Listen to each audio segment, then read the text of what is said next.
Պես կազմել երեխայի սննդակարգը կա նորմա։ Երեխայի դիմաց դնեք բրոկոլի եւ ինքներդ ուտեք պիցցա, երեխան միշտ ուզել է ուտել պիցցա ու զզվելու է բրոկոլից։ Մարդու օրգանիզմը դարեր շարունակ սովոր չի այսքան քանակությամբ նստելու։ Երեխաները, եթե կհիշեք ձեր շրջապատում, բոլորը հոգնած են։ Անընդհատ հոգնած են բոլոր երեխաները։ Երեխաներին քաղցրավենիք կարելի է տալ։ Ավելի հիվանդ է այն երեխան, որ սննդարար բաները չի ուտում, քան քաղցրը չարաշահում է։ Չենք հավանում ուտելիքը, չենք սիրում։ Երեխան մինչև ժամը 4-5-ը դպրոցում է լինում, ուրեմն ինքը այդտեղ արդեն 3 առնվազն սննդ ընդունում պիտի ունենա։ Կարող եք 3 անգամ սննդ ընդունում ունենալ առանց նախաճաշի, բայց երեխան չի կարող։ Մինչև 4 ամսական ոչ մի ուրիշ բան չի կարելի։ Հնարավոր է, որ այդ որովայնը ոչ թե ճարպով էր մեծացած, այլ փքվածությամբ, աղիների փորկապության պատճառով էր լցված, որովայնի աշնային պատի մկաններն էին վատ աշխատում։ Հաղորդման գործընկեր Լապիոնի ծաղկի սրահ։ Լապիոնիում ծաղիկները պատմում են սիրո պատմություններ։ Այստեղ կգտնեք նաև Դուբայի հայտնի շոկոլադներից։ Հասցեներ Վաղարշյան 18 և Կոմիտասի 60 կոտորակ 2։ Այսօրվա իմ դիմահարդարման և վարսահարդարման համար շնորհակալություն եմ հայտնում Շողա Բյութիին։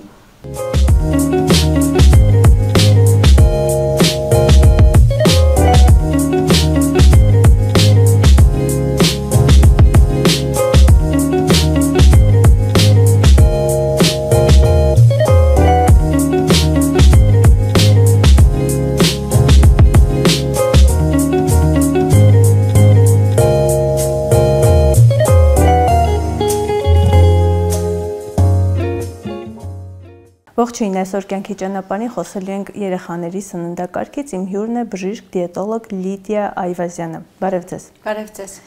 Սկսենք նրանից, թե ինչպես կազմել երեխայի սննդակարգը կա նորմա։ Իհարկե բազմաթիվ նորմաներ կան երեխայի սննդակարգը կազմելու համար, որոնք մշակել են թե մանկաբույժների ասոցիացիաները տարբեր ամերիկյան, եվրոպական, թե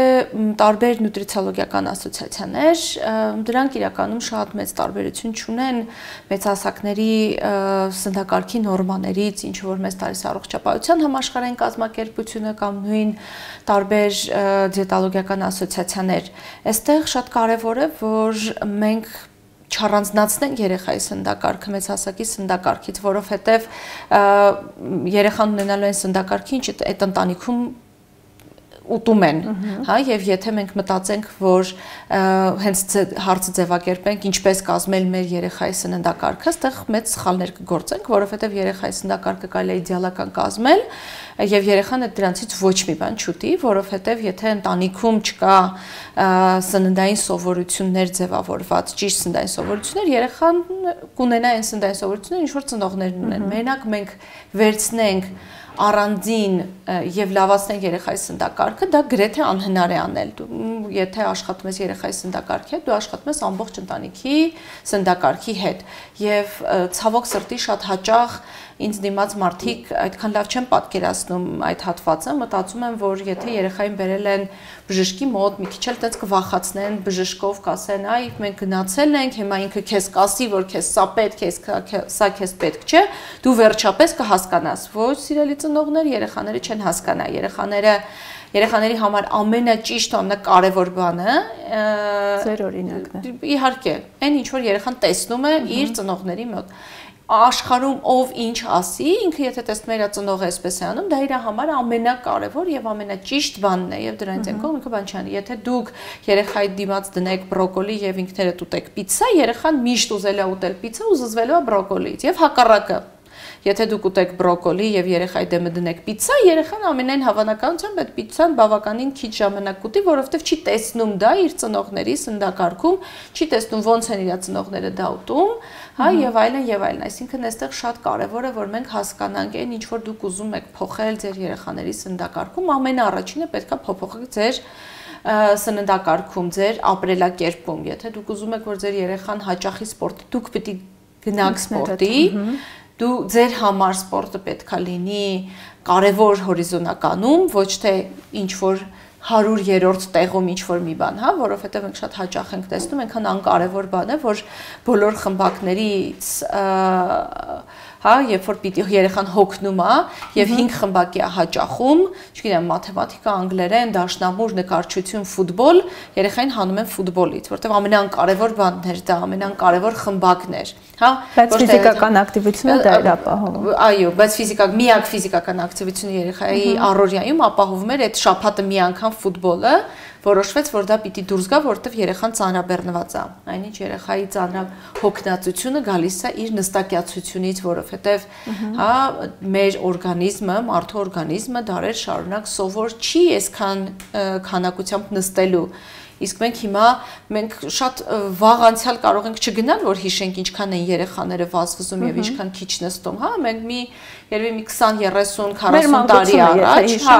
անգամ այդքան էլ հեռու չէ, բայց պատկերացրեք հələ դրանից էլ մի 20 տարի են կողմ գնանք, հա, 50 տարի են կողմ գնանք,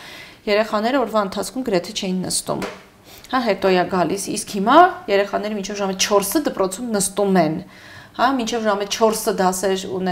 ունենալու դեպքում իրանք առնվազն 2-1 ժամանոց ֆիզիկական ակտիվության ժամ պետք է ունենան, հա, բայց մենք բնականաբար դրանք չունենք, ընտանիքներում շատ հաճախ կարող են չհասկանալ դրա կարևորությունը եւ խմբակներ չտանեն, դա էլ է դուրս գալիս, դրսում վտանգավոր է կամ դրսի խաղերը վերածվել են ավելի շատ կոմպի առաջ խաղերով կամ հեռախոսի մեջ խաղերով եւ դուրս է գալիս, որ երեխաների առօրյայից լրիվ դուրս է եկել ֆիզիկական ակտիվություն, եւ որ բոլոր երեխաները, եթե կհիշեք ձեր շրջապատում, բոլորը հոգնած են։ Անընդհատ հոգնած են բոլոր երեխաները։ Ինչ-որ բաներ են ծնողները ման գալիս, անհավես են, ինչ-որ հիվանդություններ են ման գալի, դեֆիցիտներ են ման գալի, վիտամինների մասին են մտածում, այնինչ շատ հասարակ է, երբ որ մարդը ֆիզիկական ակտիվություն չի ունենում, ինքը հոգնում է։ Մի քիչ պարադոքսալ կարծես հնչի, բայց այդպես է, երբ որ մեր օրգանիզմը սովոր է ֆիզիկական ակտիվությանը։ Ձեր խոսքից հիշեցի, թե ծնողները, օրինակ ինքս էլ եմ տեսել, երեխային արգելում են օրինակ գազավորված ըմպելիք ըմպել, բայց իրենք հաց ուտելիս սենց երեխաների աչքի առաջ խմում են։ Երեխաներին արգելում են քաղցր ուտել, բայց իրենք սուրճի հետ թաքուն, երեխայից թաքուն, բայց նա նկատում է, ուտում են քաղցրավենիք։ Այ երեխաներին քաղցրավենիք կարելի է տալ, թե չի կարելի։ Տեսեք, չկան բժշկության եւ ռեկոմենդացիաների մեջ ինչ-որ բաներ, որ ընդհանրապես չեն կարելի եւ ինչ-որ բաներ, որոնք կարելի են։ Ընդհանուր ռեկոմենդացիաներ կան, հա, ընդհանուր նորմաներ կան։ Երեխայի սննդակարգում իր կալորիաներին համապատասխան քաղցրից կալորիաներ կարող է ստանալ իր կալորիաների 10%-ը։ Եթե երեխան ստանում է իր ամբողջ օրվա կալորիայի 90%-ը քաղցրից, մենք խնդիր ունենք։ 50% քաղցրից էլ քաղցրով եթե փակում է, մենք էլի խնդիր ունենք։ Ինքը պիտի լինի 10%։ Այսինքն տենց մենք խնդիր չենք դնում, որ երեխայի սննդակարգում ոչ մի գրամ, ոչ մի կաթիլ, ոչ մի, հա, միլիլիտր պետք չլինի քաղցր, պիտի լինի 10%, եւ այդ 10%-ը կարող է երեխայի սիրած, որ եթե քաղցրավենիքով լինի։ Խնդիրը առաջանում է այն ժամանակ, երբ որ երեխաները նախաճաշն են անում քաղցրով, երբ որ երեխաները դպրոցի միջուտեստը կամ լանչն են անում քաղցրով, գալիս են տուն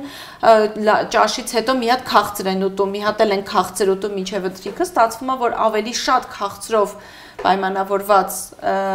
սննդընդունումներ կան, քան սննդով։ Այստեղ ավելի մեծ խնդիր ենք, ես միշտ այդ մասին փորձում եմ ընդգծել, որ պատկերացնեք, որովհետև մենք սիրում ենք մի ինչ-որ մի բան վերցնել, իրան դարձնել չարիքը ու դրա շուրջ ցենց պտտվել, օ, չարիքա, որ չլիներ, մենք բոլորս փրկված էինք։ Ոչ, փրկված չենք լինի, ուրիշ չարիք կլիներ։ Այստեղ ավելի շուտ կարևոր է, թե ինչ է ուտում երեխան եւ շատ կարևոր է, որ ինքը օրվա ընթացքում 3 բաժին սպիտակուցային սնունդ ուտի, 3 բաժին կաթնամթերք ուտի։ Երբ որ երեխային հաշվենք, թե ինչքան բաժին ինչա պետք սննդարար մթերքներից, ոչ թե չարիքներ մանգանք, չարիքը տեղ չի գտնի սննդակարգում, որտեղ այդքան չի հասցնում այդ երեխան ուտի։ Պատկերացրեք 3 անգամ սպիտակուցային սնունդ ուտի երեխան, 3 անգամ կաթնամթերք պիտի ուտի, 5 բաժին միրգ բանջարեղեն պիտի ուտի, 3-4 բաժին ածխաջրեր պիտի ուտի երկար, հա, այդքան սնունդ եթե մենք հիմա հավաքենք, հազիվ բաժանենք 5 սնունդ ընդունումների միջև, որ տանք երեխային, որ երեխան իր օրվա սննդարար նյութերը ստանա։ Այսինքն եթե մենք կենտրոնանանք, թե ինչ պիտի ուտի երեխան, որ աճ ու զարգացումը, վիտամին, միկրոէլեմենտների տեղը, գլուխեղի աշխատանքը, նյարդային համակարգը ամեն ինչը նորմալ զարգանան, հա, մենք կհասկանանք, որ ավելի շատ ջանք ենք գործադրում մի բանի դեմ, այնինչ կարող էինք ջանք գործադրել մի բանի կողմ, որը որ մի բան չէ, շատ բաների կողմ, դրանք ներմուծեինք, հա, ոչ թե երեխայի համար չարիքներ ստեղծեինք, իսկ այն ինչը որ մենք բիբլիական ճշմարտությունից գիտենք, այն ինչը որ արգելվեց, ամենացանկալինը դառնալու, հա, դա ոնց որ նոր բան չի, որ դի էսենց բան անենք, հա, նոր բան էր, արգելեցին քաղցրի, երեխան ամենաշատը դա ուզում, իհարկե։ Հələ դուք արգելեք կատնաշոր ուտելը մի քանի ժամանակ, իսկ դուք շատ մեծ հաճույքով ամեն օր կերեք, երեխան մենակ այդ կատնաշորի մասին է մտածելու։ Հա, այսինքն մենք այստեղ կհասկանանք ինչի վրա մեր ուշադրությունը կենտրոնացնենք, որ շատ կարևոր է, էլի ավելի հիվանդ է այն երեխան, ով որ սննդարար բաները չի ուտում, քան քաղցրը չարաշահում է։ Հա? Այսինքն շատ կարևոր է, որ իր սննդակարգում լինեն սննդարար բաներ եւ այդ քաղցրը սննդարար բաների տեղը չգրավի։ Այսինքն առավոտյան պետք է ուտել կամ կատնաշորով ինչ-որ մի բան, կամ շիլա, կամ ձվով ինչ-որ մի բան պատրաստած, հա, երկար ածխաջուր եղավ, կատնամթերք եղավ, սպիտակուց եղավ, ինքը կերավ մի հատ քաղցր, դրանցից ոչ մեկ չստացավ։ Հա, մենք ավելի շատ խնդիր ենք ունենալու եւ որ ինքը ստեղից ոչ մի բան չստացավ, քան հենց դա քաղցր էր։ Շատ հաճախ ծնողներից լսում եմ դժգոհություն, որ ոչինչ չեն ուտում, միայն երեխաները ուտում են քաղցր։ Ոնց փոխել այս սովորությունը։ Տեսեք, մենք խնդիրներ ունենք, որոնց ժամանակ երեխաները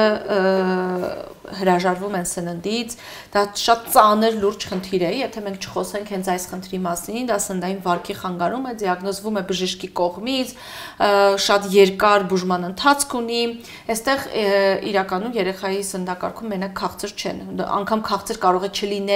չլինի էլ, այնտեղ կարող է լինի, չգիտեմ, մի հատ բրինձ, մի հատ կարտոֆիլ, մի տեսակ պեչենի ու մի տեսակ հաց։ Հա, շատ քիչ արսենալով մթերքներ, հա, եւ այստեղ բավականին ծանր եւ քաշի դեֆիցիտներ եւ վիտամին միկրոէլեմենտների դեֆիցիտ։ Երբ որ խոսք վերաբերվում է, որ բոլոր տեսակի քաղցրերը կուտի, այսինքն երեխան ընտրողականության հետ կապված խնդիր չունի։ Ես քեզ խնդիրը, որի մասին ես ասում եմ, սննդային վարքի խանգարումը, խուսափողական ընտրողական սննդային վարքի խանգարում է կոչվում։ Ասում են չենք հավանում ուտելիքը, չենք սիրում։ Ահա, այս դեպքում մենք կարգավորում ենք մեր ընտանիքում քաղցրի քանակությունը։ Եթե ձեր ընտանիքում քաղցր չլինի եւ տարբեր մթերքներ պատրաստենք ենել երեխայի հետ, վստահեցնում եմ, որ երեխան կգտնի այն մթերքները եւ դուք կգտնեք երեխային մթերքները, որ ինքը հավանում է եւ ուտում է։ Երբ որ երեխան կշտանում է, իր կալորիաները ստանում է քաղցրով, երեխան խնդիր չունի ուտել ուրիշ բան, մանավանդ երբ որ քաղցրը իրան դուր է գալիս։ Հա դուք ուղղակի որոշեք, որ ձեր երեխայի կալորիաների մեծ մասը պիտի չլինի քաղցր, ձեր տանը պիտի չլինի, ոչ թե ինքը պիտի հասկանա եւ չուտի։ Դուք պիտի հասկանաք եւ չառնեք։ Հա, եկեք պատասխանատվությունը վերցնենք մեր վրա, ոչ թե երեխայի վրա թողնենք, որը 3 տարեկան է, այ դու պիտի չուտես կամ 6 տարեկան կամ 8 տարեկան։ Քաղցրի շատ օգտագործում։ Բնականաբար բոլորիս առողջության համար է ուղեցույցերը եւ այնտեղ ասվում է որ 10%-ից ավել քաղցրը պետք է չլինի։ Այս էլի նորից գնում ենք ծայրահեղությունից ծայրահեղու չեն գնում 0, չգիտեմ, շուգր տարբերակով չելենջ եմ անում կամ չգիտեմ ինչ եմ հա անում, էլի նորից եթե սննդակարգում ավելացնենք այն բաները, ինչ որ պետք է մենք ուտենք օրվա ընթացքում, դուք փորձեք 5 բաժին միրգ բանջարեղեն օրվա ընթացքում ուտել, վստահեցնում եմ ձեզ, տեղ չեք ունենա քաղցր ուտելու։ 5 բաժինը նկատի ունեք 5 հատ, թե ոնց է այդ բաժինը հաշվում։ Մեկ բաժինը տարբեր մթերքների համար տարբեր է, հա, եթե մենք խոսում ենք կատնամթերքի համար, անգամ ստեղ մի բաժակ կաթը մի բաժին է, 30 գրամ պանիրը 1 բաժին է, կամ 100 գրամ կատնաշորը 1 բաժին է։ Եթե մենք խոսում ենք ավելի սպիտակուցային սննդի մասին, ավելի հեշտ տարբերակներ կա, ափերի մեթոդներ են կոչվում, որ ավելի հեշտ կարա լինի մարդուն կողմնորոշվելու համար կան, ափսեների մեթոդ կա, ափի մեթոդ, կշռելու, բաժակների, ամերիկացիները շատ են սիրում քափով իրանց բաները ասել, հա։ Այստեղ ոնց որ ափերի մեթոդը շատ հեշտ կարա լինի, որ պատկերավոր պատկերացնեք երեխաների դեպքում էլ իրանց ափերով կարող եք չափել։ Մեկ առանց մատեր ափը դա սպիտակուցային սննդի հատվածն է։ 2 ափը բանջարեղենի բաժինն է, 1 ափը մրգի բաժինն է, 2 մատը քաղցրի բաժինն է, մատի բարձիկները կարագի ձեթի ճարպի բաժինն են, հա, այսինքն ամեն մեկը բանը հացահատիկները բռի չափով, լոբազգիները բռի չափով, հա, այն ինչ որ վերցնում ենք այսքան։ Այսինքն մենք ստեղ հասկանում ենք, որ սննդակարգում եթե մենք դնենք 3-4 բաժին հացահատիկներ, հա, ածխաջրերն են դրանք երկար, 2-3 բաժին սպիտակուցային սնունդ, 4-5 բաժին միրգ բանջարեղեն, տեսեք ինչքան էր, հա, ամեն սննդընդունման ժամանակ այդ համ սպիտակուցային սնունդ պիտի լինի, համ միրգ բանջարեղեն պիտի լինի, համ հացահատիկներ պիտի լինեն։ Իսկ մեր էլի, եթե գնանք երեխաներին, մինչև ժամը 4-5 երեխաները կարող են լինել դպրոցում, որտեղ մի հատ լանչ բոքս են տանում, կամ չեն տանում, այնտեղի եղած հոթ-դոգն են ուտում, կամ դիմացի խանութից ավելի վատ ինչ-որ բաներ գնված, առավոտյան սովորաբար չեն նախաճաշում, բնականաբար դիմացի բուտկայից գնելու են քաղցրեղեն, ստացվեց, որ մինչև ժամը 4 օրվա մեծ մասը, սրանցից ոչ մեկ չեղան, ոչ միրգ բանջարեղեն եղավ, ոչ սպիտակուց եղավ, ոչ կատնամթերք եղավ, ոչ հացահատիկներ եղան, հացահատիկ լավ մի բաժին կարող է հաց ու նրբերշիկի հացից ստանան, օրինակ մեկ բաժինը, եւ խնդիրը ստեղ է, հա, բանանում, եթե երեխան մինչև ժամը 4-5-ը դպրոցում է լինում, ուրեմն ինքը այդտեղ արդեն 1-2-3 առնվազն սննդընդունում պիտի ունենա, որ գոնե 2 սննդընդունում էլ 4-ից մինչև օրինակ, հա, 8 ունենա եւ հետո քնելուն պատրաստվի։ Կան ցանկալի ժամեր։ Սովորաբար նախադպրոցական տարիքի երեխաներին 3 ժամը 1 են սննդընդունումը կազմակերպում, որովհետև հենց այդպես էլ երեխաները սովածանում են։ Եթե 3 ժամը 1 սննդընդունում են կազմակերպում, երեխաները այդ արանքների քաղցրերը չեն գցում բերան, այսպես ասած, որովհետև իրանք 2.5-3 ժամից կսովածանան, մանավանդ եթե մանկապարտեզում կամ ինչ-որտեղ ակտիվ լինեն, վազվզեն, նստած չլինեն։ Դպրոցական տարիքի երեխաները 3.5-4 ժամ ենք ասում, կախված հա բանից, տարիքային խմբից, փոքրիկները 3.5 ժամը 1 սննդընդունում, այսինքն փոքրիկների ծնողները պետք է իմանան, որ երեխան կերավ գնաց 3.5 ժամից մի բան պիտի ուտի, հետո 3.5 ժամից նորից պիտի ուտի։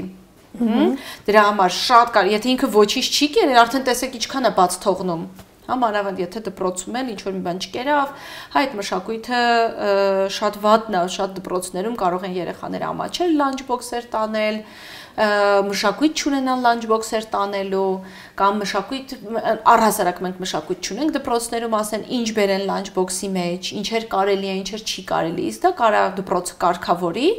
իր գիտելիքի սահմաններում եւ առանց որևիցե գումար ծախսելու, այսպես ասած, հա մենք ունենք առողջ ապրելակերպի դասաժամեր, որտեղ որ սննդի մասին բավականին շատ բաներ անցնում են եւ այդ դասաժամերը կարելի է օգտագործել օրինակ լանչ բոքսեր ինչպես կազմել, ինչ դնել լանչ բոքսի մեջ, ինչը կարելի է քչացնել լանչ բոքսում, ինչու ենք մենք արգելում լանչ բոքսի մեջ սա դնել, երեխային գիտելիք տալով, հա, որովհետեւ մենակ արգելքով, մենակ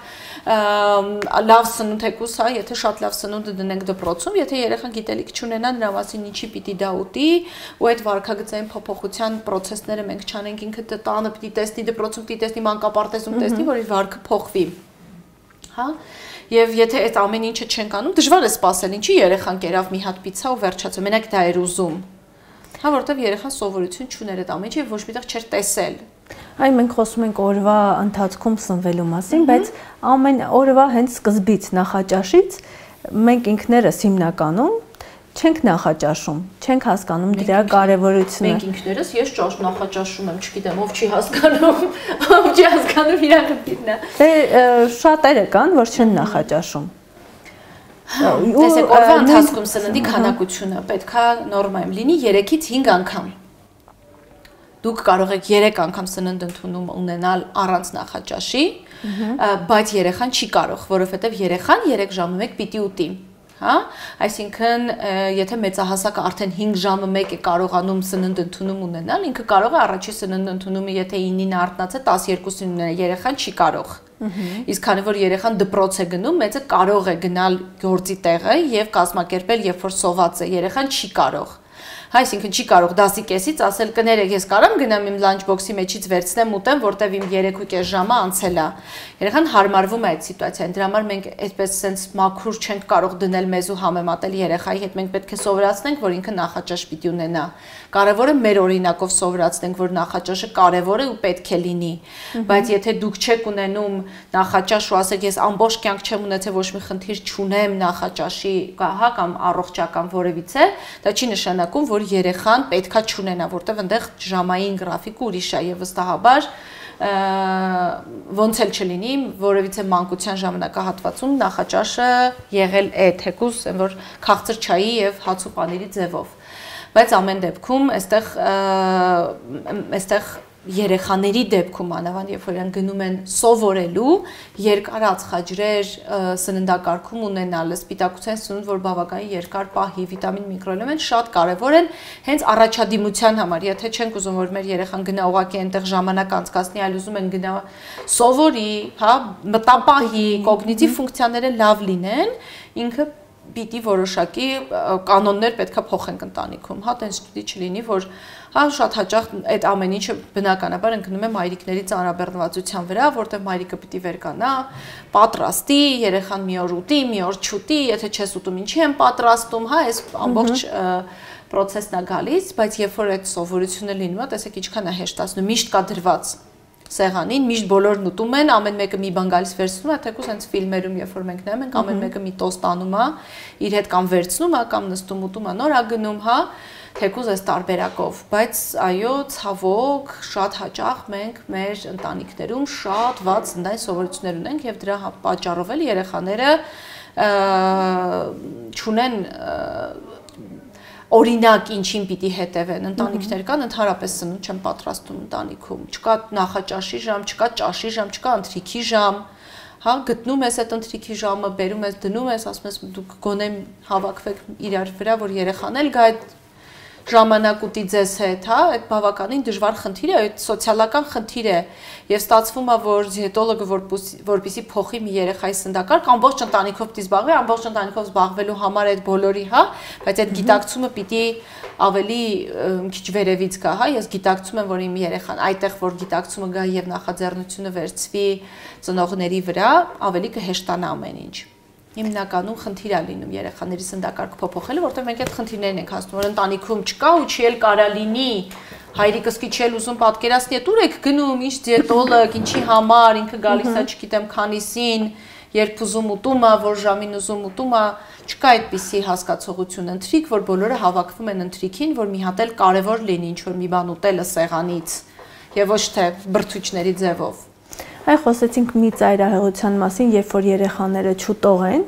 եւ գանք մյուս ծայրահեղությանը, երբ որ ծնողը թեկուզ երբեմն երեխայի մոտ չի լինում ավելորդ քաշ, շատ, բայց ծնողը հիմնականում աղջիկ երեխաների դեպքում վախենում է, որ երեխան կգիրանա եւ անդադ ասում է քիչ կեր, սամի կեր, այ երեխան ունի դրա պահանջը, թե ամեն դեպքում պետք է զսպել։ Շատ անհատական է։ Հնարավոր է որ կոնկրետ երեխան մի երեխա ունի դրա պահանջը եւ իրան պետք է հասկանան։ Դիմեն մասնագետի թե նախ պիտի հասկանանք ինչ է ինքը ուզում զսպի երեխայի կերածը։ Եթե քաշը ավելանում է ավելի մեծ տեմպերով, իր մանկաբույժը պիտի ասի։ Սովորաբար նորմալ երկրներում նորմալ առողջապահությունը վստահող ընտանիքները տարին մեկ անգամ երեխային տանում են մանկաբույժի մոտ, եթե ոչ ավելի հաճախ, հա։ Եվ այնտեղ չափումներ են իրականացվում։ Չափումները իրականացման ժամանակ չափում են երեխայի հասակը, երեխայի քաշը, BMI-ն հաշվում, հատուկ սանդղակների մեջ են դնում։ Եվ այդ տվյալները մենք ունենում ենք 1-ից մինչև 18 տարեկան, հա, եւ այդ տվյալները պետքա կամ ամեն տարին տարվա վրա պետքա բարձրանան, երբ որ մենք տեսնում ենք կտրուկ քաշի բարձրացում, մանկաբույժը փորձում է զգուշացնել, ինչ որ բան է փոխվել երեխայի առօրյայում, կամ սննդակարգն է փոխվել, ճարպոտ ավելի դարձել, կամ երեխան ավելի շատ մի հատ նկատեք ինչն է խնդիրը, որովհետեւ երեխայի քաշը կտրուկ ավելի, եթե մենք այս չունենք, այսինքն երեխան սովորական իր տեմպով հնարավոր է որ երեխայի պահանջներ եւ պետք է իրան ավելացնել, որովհետեւ տարբեր տարիքային խմբերում, տարբեր աճի ժամանակահատվածներում երեխան տարբեր ախորժակ պիտի ունենա եւ հնարավոր է որ իր ամենամեծ աճի ժամանակահատվածում ինքը շատ մի քանի անգամ ավելի շատ ուտի եւ դա լինի նրա համար, որովհետեւ իր աճը այդ ժամանակահատվածում ահռելի էր մկանային զանգված, ոսկրային զանգվածը բոյովացավ, մեծացավ, հա, եւ այդ ամեն ինչի համար էներգիա էր պետք եւ զսպել պետք չէր ընդհանրապես ու ոնց որ բան անել ենք, դի հասկանանք ի սկզբանե խնդիրը մենք, խնդիրը հասկանանք, ինչու ենք զսպում, հետո հասկանանք ինչ խորհուրդ տանք։ Դրա համար շատ տարբեր կարող է լինել։ Մենք պետք է նախ հասկանանք, որ եթե մենք ուզում ենք այս կամ այն բանը երեխան ուտի կամ չուտի, մենք այդ ոնց որ կարգավորում ենք սեղանին դնելով եւ ոչ թե իրան անընդհատ նկատողություն անելով։ Օրինակ, եթե մենք ուզում ենք, որ երեխան ավելի քիչ հացազգիներ ուտի, օրինակ, սեղանին դնում ենք 3 կտոր հավի միս, շատ sense կոպիտ բանով եմ ասում, հա, 2 կտոր հաց 4 հոգու համար։ Հա, մենք այստեղ հասկանում ենք, որ մենք արդեն կոնտրոլ արեցինք հացի քանակությունը եւ դա շատ չառանք։ Այնտեղ սենց հացերի քանակությունը շարած չի, որ երեխան երբ ուզեց գնաց վերցրեց կերավ, ընթրիք ունենք, ընթրիքի ժամին այսինքան քանակությամբ։ Նույնը կոնֆետների քանակությունը։ Այսօրվա ընթացքում մենք ունենք դիսերտ որպես 6 հատ կոնֆետ եւ մենք ընտանիքում 6 հոգի ենք, ամեն մեկից մի հատ կոնֆետ է։ Մենք սենց կոնտրոլ արեցինք, թե ինչքան պետքա ուտեր երեխան, ինչքան պետքա չուտեր, հա? Կամ եթե մենք ուզում ենք բանջարեղեն շատ լինի, ուրեմն սեղանին ամենամեծ, ամենաշատը պետքա դա դրված լինի։ Հա? Այս ծնողի գրագիտությունն է, դրա համար մենք գնում ենք ծնողին, որ ծնողը եթե այս գրագիտությունն ունենում է, եթե հասկանում է, որ երեխային նկատողություն անընդհատ անելը մենակ լարվածություն է մեծացնում եւ ոչ մի ձևով վարքը չի փոխում։ Լարվածությունը մեծացավ, վստահությունը ծնողների նկատմամբ նվազեց, երեխաները սկսեցին այդ ամեն ինչը թաքուն անել, հա, որովհետև մի որոշակի տարիքից երեխան կարող է այդ ամեն ինչը թաքուն անել, ծնողները սկի չիմանան էլ դրա մասին, դրա համար էլ այս ճանապարհը ընդհանրապես ոնց որ փակուղի տանող ճանապարհ է, այդտեղ լավացնելու ճանապարհ չի, հակառակը մի բան էլ սննդային վարքը, հարաբերությունները ամեն ինչ վատացնելու է։ Խոսեցինք երեխաների մասին, բայց ամենափոքր տարիքը բաց թողեցինք, հա, ասում են մինչև 6 ամսականը պետք է երեխան սնվի միայն մայրական կաթով։ Տատիկները ասում են ոչ, երբեմն ասում են ոչ, պետք է երեխային սա տալ։ Հիմա դուք որպես բժիշկ հստակ նշաններ կան երեխան որ տարիքից է ծայրահեղությունից ծայրահեղություն չեն գնում, հա, այն տարբերակը որ 6 ամսականից պետք է երեխային տալ հավելյալ սնուցում մեկ-մեկ բերում այն ծայրաստիճան կատաստրոֆիզացիային, այսպես ասած, այս արտահայտության, որ ծնողները քիչ ամենում ժամով 6 ամսականը նայեն, որ երեխայի բերանը մի գտալ մի բան մտցնեն, հա, ասենց կալենդարային, եկա 6 ամսականն է, ուղիղ այսօր всё ժամն է, ես տվեցի։ Երեխան իրականում սննդի նկատմամբ հետաքրքրություն պետք է ունենա եւ այդ սննդի նկատմամբ հետաքրքրությունը երեխաների մոտ տարբեր տարիքային սեգմենտում կարող են առաջանալ։ Մի երեխայի մոտ դա կարող է առաջանալ 5.5 ամսեկանում, մի երեխայի մեջ կարող է առաջանալ 6.5-7 ամսեկանում եւ 6 ամսեկանում պետք չէ իր բերանը ինչ որ բաներ, հա, զորով մտցնել։ Այդ նշանները շատ հեշտ են, հա, տարբեր մեկ անգամ հա տատիկները ավելի լավ հասկանում են այդ շրջանը, որ երեխան հետաքրքրություն ունի սննդի նկատմամբ։ Նախ մինչև 4 ամսական ոչ մի ուրիշ բան չի կարելի դնել երեխայի բերանի մեջ, որովհետև դա շատ վտանգավոր է։ 4 ամսեկանից հետևում ենք երեխայի հետաքրքրությանը, նախ պետք է երեխան նորմալ նստի, որ կարողանանք հավելյալ տալ, եթե երեխան կիսապարկած է լինում, դա եւս վտանգավոր է։ Հա, որոշակի բաներ կան, որտեղ որ համային բաների համար լավ է, որ երեխան, չգիտեմ, խաղում է դրանց հետ, ձեռքը տանում է բերանը, այդ համային process-ները ավելի կարգավորվելու, բայց էլի, հա, այդ երեխայի հետաքրքրությունը սննդի նկատմամբ պետքա լինի, երեխան մոտիկ պիտի լինի սեղանին պիտի ձեռ տա, վերցնի, ոնց որ, հա, մեկ-մեկ նաև որոշակի մթերքներ, որոնք անվտանգ են, տանի բերանը, եւ տարբեր երեխաների համար այդ պատուհանը շատ տարբեր է, 6 ամսեկանը ուղիղ չի, 6 ամսեկանից ավել կարող է լինել, 6 ամսեկանից պակաս կարող է լինել։ Մենք sense հստակ բան չունենք, հա, որ այ իրա մոտ всё բացվեց, բանալի չէր, որ sense բացեցինք ու 6 ամսեկանում ամեն ինչ տվեցինք։ Եթե մենք հետևում ենք այս ազդակներին, շատ ավելի հեշտ է լինելու առանց դժվարությունների ու չարչարանքի մայրիկները կանցնեն հավելյալ սնուցման։ Եթե հավելյալ սնուցման մթերքները շատ միապաղաղ չլինեն, լինեն իրենց սննդակարգից, շատ լավ կլինի, որովհետև հայ վերջերս շատ sense բան է։ Նաև մանկաբույժներ կարող են տենց ասել, հա, միայն, չգիտեմ, բրոկոլի, դդմիկ, ճագարի միս, մթերքներ, որոնք որ հնարավոր է այդ ընտանիքում երբեք ոչ ոք չի ուտում ու չի էլ եղել, երեխաքի հոտը չի առել այդ մթերքների երբևիցե, բայց առաջի անգամ բերեցին իրան ինչ-որ ճագարի միս տվեցին, ծնողները երբեք չէին եփել ճագարի միս, չգիտեին քանի ժամ պիտի եփենք, որ առհասարակ եփած լինի, հա, սովորությունը չկա, այստեղ էլի գալիս ենք հասնում ենք այնտեղ, որ մենք ուզում ենք երեխաներին ինչ-որ մի հատ իդեալական բան, որը որ մենք չենք անում։ Շատ լավ կլինի հավելյալ սկսել այն մթերքներից, որոնք որ ընտանիքում կան, հա, օրինակ, չգիտեմ, գրեչկա, որը որ ուտում եք հաճախ, կարա լինի ինչ-որ բանջարեղեններ կամ հացահատիկներ, որոնք ավելի շատ եք ուտում, չգիտեմ, բրինձնա, ուրիշ տեսակի հացահատիկներ են, հա, այն ինչը որ ձեր սննդակարգում կա, դրա բնականաբար մանկական տարբերակով պատրաստած այդ տարիքային սեգմենտի համար պատրաստածը առաջարկենք երեխային գոնե թե իրանք ծանոթ կլինեն հոտային բաներով, հա, այն ինչ-որ տանը ոչ թե ինչ-որ լրիվ տարօրինակ մի բան է, որը որ երբեք ոչ մեկ այդ ընտանիքում չի կերել։ Դա երեխայի սննդակարգ չի մտնելու, դա երեխայի սննդակարգում չի մնալու երբեք, անգամ եթե ինքը մի 6-ից 7-8 ամսական ասենց կերավ, որովհետև դուք իրան տալիս եք, հետո ինքը հրաժարվելու է դրանից։ Եվ հակառակ այն ինչ որ դուք եք նաև շատ հաճույքով ուտում եւ միասին ուտում, այդ մնալու է երեխայի սննդակարգում, դրան է նայելու երեխան։ Լիդիա, խոսեցինք երեխաների մասին, վերջում անդրադառնանք կանանց հետաքրքրող, երևի ամենահետաքրքրող հարցերից մեկին, որովայնի ճարպին։ Հնարավոր է սննդի միջոցով ազատվել այդ հատվածի ճարպից։ Գիտեմ, որ նորմայի սահման կա նաև, բայց տեսեք, ինչ է նշանակում սննդի միջոցով ազատվել, օրինակ, որից է մթերք ուտել, որը որ սննդակարգի միջոցով։ Ճիշտ սննդակարգը դա բալանսավորված սննդակարգն է։ Բալանսավորված սննդակարգը ենթադրում է, որ դուք ընդունում եք այնքան կալորիա, ինչքան որ ծախսում եք։ Այդ նշանակում է, որ ձեր քաշը ոչ մի ձևով չի փոփոխվում։ Դա է բալանսավորված եւ ճիշտ սննդակարգը։ Եթե մենք խոսում ենք կալորիայի դեֆիցիտի մասին, այո, կալորիայի դեֆիցիտով հնարավոր է նվազեցնել ճարպը եւ ճարպը պիտի նվազի, որ որովայնի ճարպը նվազի, որոշակի ժամանակահատված կալորիայի դեֆիցիտ պետք է ստեղծել, որ ցանկացած հատվածի ճարպ իջնի։ Այդ ոնց որ շատ էլի նորից հա գնանք այնտեղ, որտեղ որ հնարավոր է, որ այդ որովայնը ոչ թե ճարպով էր մեծացած, այլ փքվածությամբ, աղիների փորկապության պատճառով էր լցված,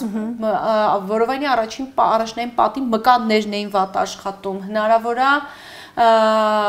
շատ տարբեր պատճառներ կարային լինեն այն լոկալ ճարպի, որը որ նկարագրում ճարպի մեծացման, որը որ նկարագրում եք, հա, այդտեղ էլի անհատապես պետք է հասկանալ, որ տարբերակն է, մկանների հետ պետք է աշխատել, ճարպը պիտի նվազեցնել, աղիների հետ աշխատանք պետք է իրականացվի, թե ոչ, ոնց որ այս ամեն ինչը։ Այսինքն, եթե ձեզ դա շատ է անհանգստացնում, ամեն դեպքում անհրաժեշտ է դիմել մասնագետի, հասկանալ որտեղից է խնդիրը գալիս եւ ըստ դրա արդեն գտնել լուծումը։ Շնորհակալ եմ։ Ես եմ շնորհակալ։ Հիշեցնեմ այսօր կյանքի ճանապարհին բժիշկ դիետոլոգ Լիդիա Այվազյանի հետ էինք, բաժանորդագրվեք եւ մեկնաբանություններում նշեք, թե ելում կցանկանաք տեսնել իմ եւ ձեր կյանքի ճանապարհին։ Հաղորդումը նկարահանվում է Beer Academy-ում։